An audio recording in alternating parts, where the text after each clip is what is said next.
Hi everyone, welcome back to Hellendale Hot Rods. I'm your host, only host, Ward, host with the most. We're still working on the 38, the Taint 38 as I was calling it. So it was pretty rough when I got it. It's slowly getting better. I want to fix a few more things before I send it down the road. I'm really sick of doing doors right now, so I'm gonna change it up a little bit. I got a little bit of rust holes here. This is pretty bad back here. Might leave it. I haven't decided if I want to tackle that. It's not a hard thing. It's just kind of a pain in the butt thing. But I'll get a little close up here in a minute and show you what I'm up against. The old poke test, right? And she's pretty thin. All right, here is the area that's pretty holy. I'm not a religious guy, but that's pretty holy. So there's that. It's kind of hard to see under here. There's a little bit of rot on the body mount, but this is kind of the main area. It looks like it's kind of bad from there. It looks like there's some spot welds along here I'll have to get rid of. Of course, this is nasty in here. It's actually nasty all the way down, probably for about 2 feet. So, I think I'm gonna, well, I get to do some bead rolling with you guys anyways. It's a pretty straight panel. This is maybe about, maybe a 1/4 inch right here, a hump. On the 38 coupe that I redid, the under the trunk was kind of the same type of belt line, I guess, if you want. Lower belt, I guess. This is, that's a 90 here. It's kind of rounded. We'll find something to bend it around, or we'll figure something out. Yeah, I already got an idea for this one. Whoop! I already got an idea for the little drive shaft clearance here. So, as they say, let's get cracking. Alrighty, I did a test piece on the bead roller. I wasn't really sure the combination of dies to use. Turned out pretty good. It's a little kind of a weird one because you got the radius here and you got the radius here. It's about 3/8 right in this area, about 3/8 here. So I used the old skateboard wheel and a tipping wheel. And then on this side, I used 3/8, I don't know what it is, kind of a tipping wheel thing, and another harder skateboard wheel. So I guess now I'm all practiced up. I can show you what the heck I did. So it's pretty darn close. I guess practice makes perfect, right? Should be nice. All right, I'm just getting set up to roll that lower belt line on the 38. So I got a skateboard wheel, kind of rounded. The old type, they're a little softer, and of course my tipping die on this side. I'll just get the camera set up and I'll get going. I did buy one of these little guide fences. I don't know. I didn't have much luck with it because it's got a little bit of play to it. Maybe I need to adjust it a little bit, but it's a cute idea. There's your tool review. So what we're gonna do is we're gonna get that tipping die on the top set up where we need to. Just gonna get it in there a little bit. And I'm just gonna make my first little pass with a little bit of pressure. This gives us that little trough, if you will. Wish me luck.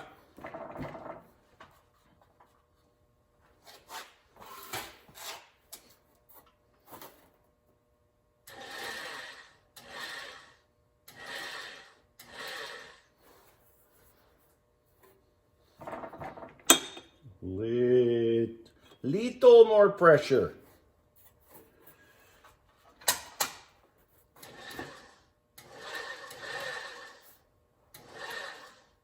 There we go.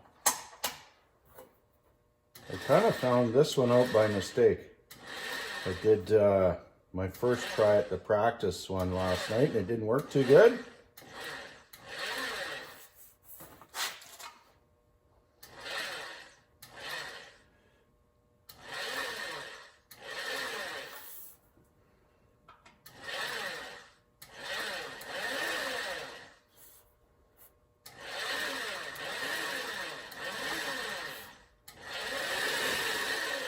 Keeping constant pressure on this side here. Basically, I'm kind of bending it around the skateboard wheel. I ran it through the English wheel to pre-stretch it. Prevents a little bit of warping. Actually, a lot of warping. It's a good trick.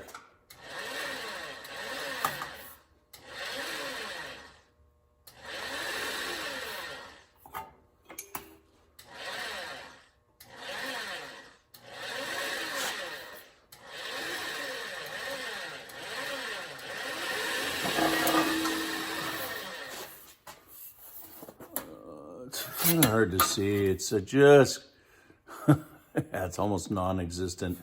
Because there's just a tiny groove there now. Now I'll run her through and get a little bit of shape to this sucker. Watch your fingies.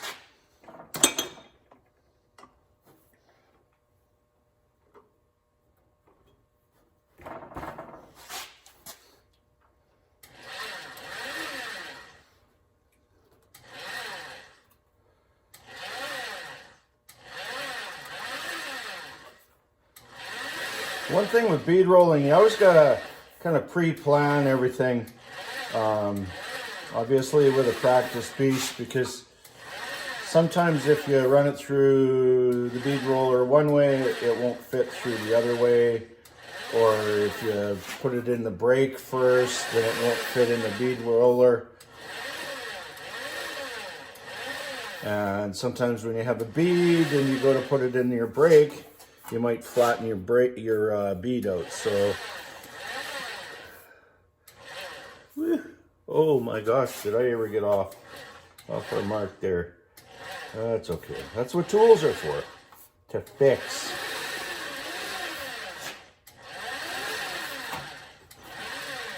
All right. I'm getting hung up on some crap here. Time for garage cleaning. Long overdue. All right, you can see it a little bit there now. All right, I'll give her a little more now. I just had to run it through one more time. It wasn't quite enough of a step.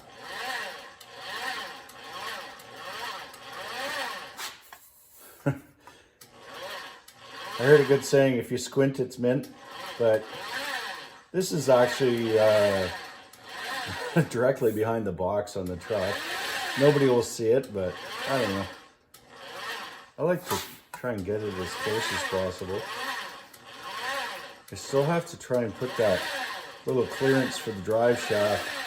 And I was thinking about this last night. So the clearance for the drive shaft is good for a flathead forward stock position, yada yada yada, with a torque tube, but it's eventually going to get, well, I don't know, somebody will probably channel the floor or, you know, lower the thing, and it's, you know, the drive shaft will sit higher. So, you know, I was kind of sitting on the fence if I need to put that drive shaft clearance in the back of the cab or not.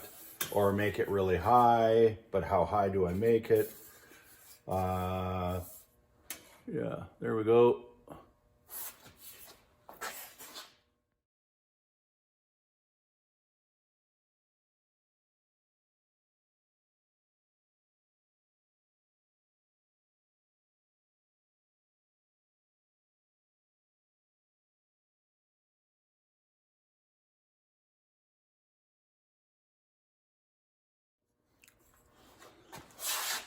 All right, so the next step, I need just a little step, is the next step here. Yeah, so I did this last night, so I already forgot, but it's coming back to me. Slowly. Hopefully this works okay. I think we're good. It's kind of a dicey little, it's kind of a dicey little job. I was knowing the first, there we are. It's this kind of big radius with a little, just a little bit of a step there.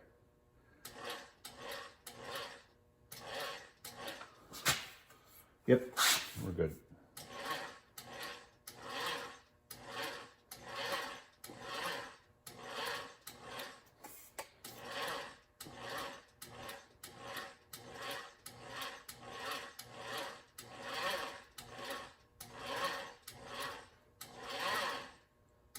I don't want to hot rod it here.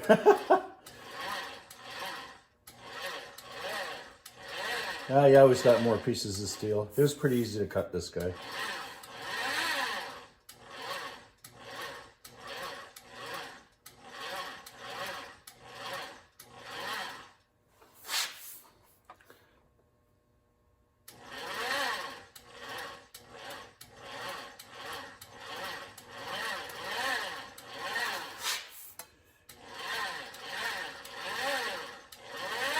All right.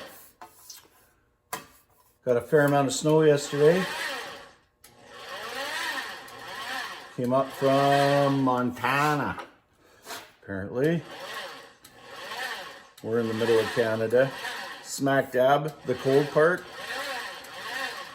Well, not as cold as up north of us, but it gets pretty windy on the prairies.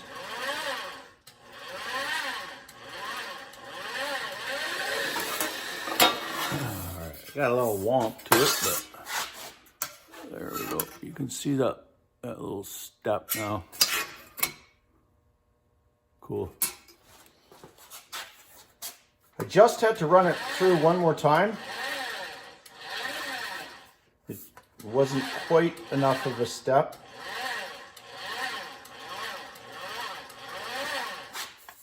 I heard a good saying, if you squint, it's mint. But this is actually directly behind the box on the truck. Nobody will see it, but I don't know. I like to try and get it as close as possible. I still have to try and put that little clearance for the drive shaft.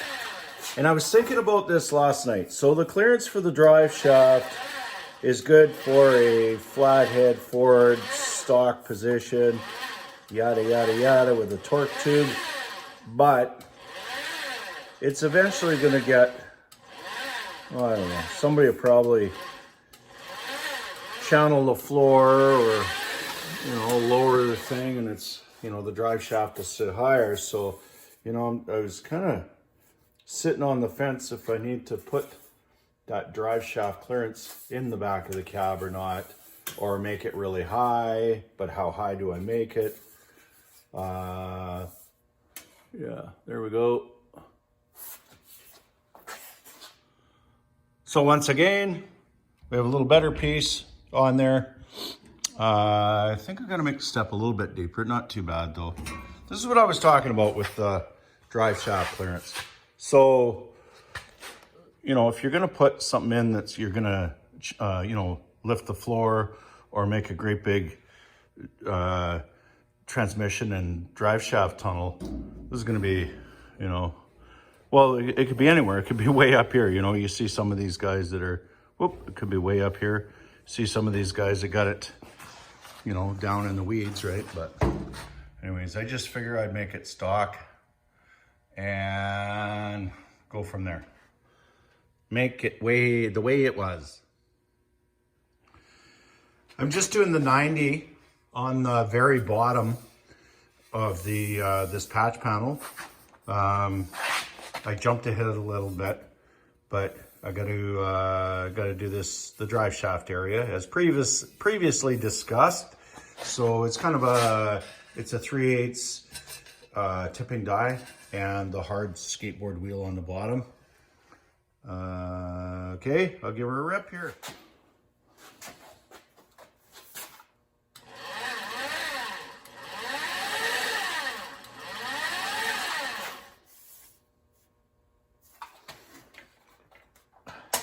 I wound up having a little less material on the very bottom. Tiny miscalculation, but as long as I got enough to spot weld it to the structure of the cab, I'm a happy guy. So I'm just lifting this slightly. I expect there to be some warping on this area in the middle.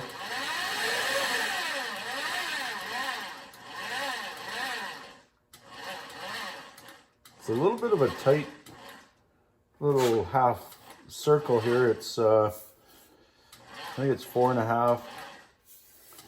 I use the grinding disc as a template. I don't want to screw up my other bead either, you know, so.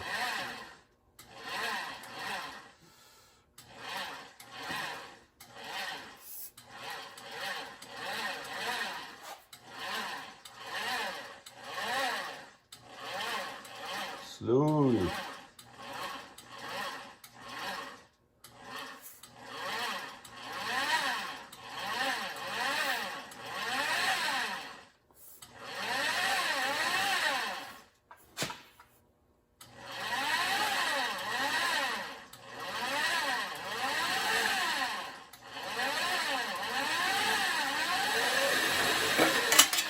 All right, here's what we got going on. This is the area. It's hard to tell. It's coming over a little bit. I'm gonna have to add some material in here, but she's coming. We'll fast forward here. All right, I got the patch panel molded into position. I think it should be a nice fit. Got to clean underneath a little bit more. So the plan is I'm going to cut here and the bottom, obviously, and then take the screws out, and I got to reposition it that way because you have to account for the thickness of the old steel. So that's the plan. Let's see what happens.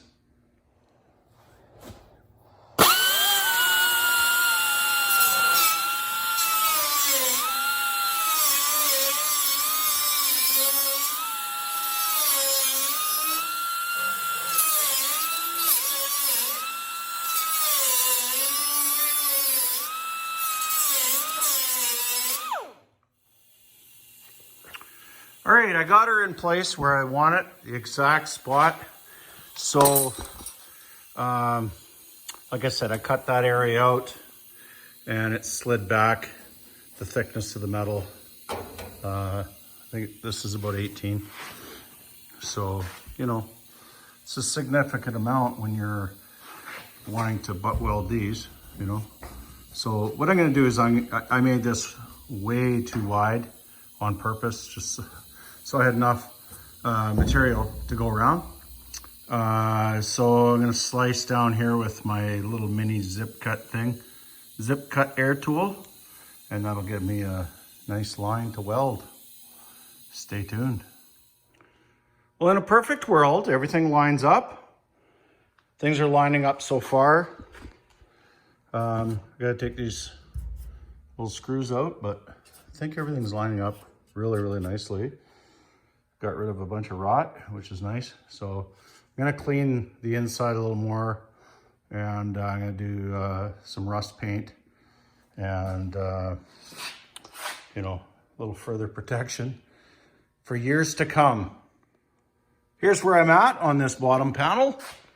I got it tacked in with my trusty little clampies. They are, boy, are they handy to have. It was a little bit of a pain in the butt to get it in there when you're by yourself, but if you can get a couple in there, and then I put one and then I'd stack another one on it and then go on the other side and string the little bar through, and worked pretty good. Pretty happy guy. Not done welding, obviously, but it's pretty straight if you've had a few beers. All right, I'm gonna weld this up and polish it, and we'll check back in a minute. Okie dokie, this bottom little filler piece is all polished up. Ready for a tiny bit of filler. Ignore the rust. Anyways, yeah, it turned out pretty good. It's a nice little practice piece. I'm sure I'll have to do more. I have a 37 I want to work on at some point. And usually these things are rotten in the same places. All right, I got the back of this cab done. I have it on got it in a place with not a lot of light here, but I got the little bit of filler done and some primer on it. So I got the cab pretty much ready for throwing the doors on. All right, next thing is the box.